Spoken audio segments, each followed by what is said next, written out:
మహేష్ గారి కెరియర్లో one of the best film అంటే ఇదే బెస్ట్ కూడా అవ్వచ్చు.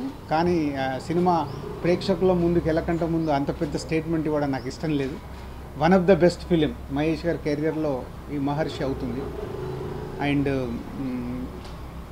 మా బ్యానర్లో సంక్రాంతికి ఒక బ్లాక్ బస్టర్ వచ్చేసింది. ఈ సమ్మర్లో కూడా మా అందరి కలయికలో దత్తు గారు, పీవీపీ మా కలయికలో వస్తున్న సినిమా కూడా ఒక బ్లాక్ బస్టర్ అవ్వబోతుందని అనిపిస్తుంది. So same time parliament elections కూడా April last week, May first వీక్లో వస్తున్నాయి. సో ఎలక్షన్స్ అయిపోయిన తర్వాత ఓట్లు వేసేసిన ప్రేక్షకులు, అలాగే ఎగ్జామ్స్ అయిపోయిన స్టూడెంట్స్, ఖాళీగా ఉన్న ఫ్యామిలీస్ అందరూ మే 9th రెడీగా అండి. ఈ సినిమా మీ ముందుకు మే 9th వస్తాం. Thank you. అన్నీ నేనే చెప్పేసాను.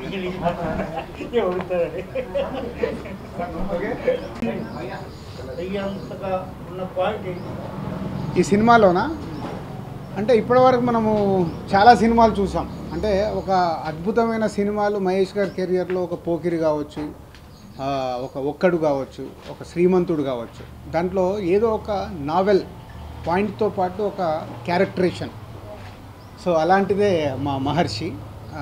అంటే ఏబీసీ ఈ ఆడియన్స్ ఆ ఆడియన్స్ అని కాదు, ప్రతి ఒక్కరు కనెక్ట్ అయ్యి థియేటర్కి వెళ్ళి బయటకు వచ్చేటప్పుడు ఒక ఫీల్తో వస్తారు.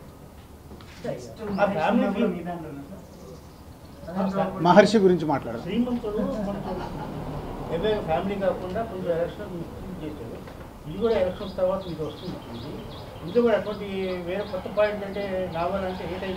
అంటే అది అంటే మనం అందరం ఇప్పుడు మనం అందరం సినిమా చూసి బయటకు వచ్చినప్పుడు మనం అంటే ప్రేక్షకుడు, అరే ఇది కరెక్ట్ కదా, మనంతు మనం ఏం చేస్తున్నాము అని అనుకొని బయటకు వస్తారు.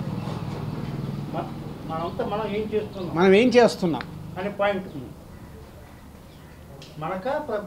ప్రతి ఒక్కరికి సినిమా చూసి బయటకు వచ్చినప్పుడు మనం ఆ ఫీల్తో బయటకు వస్తాం.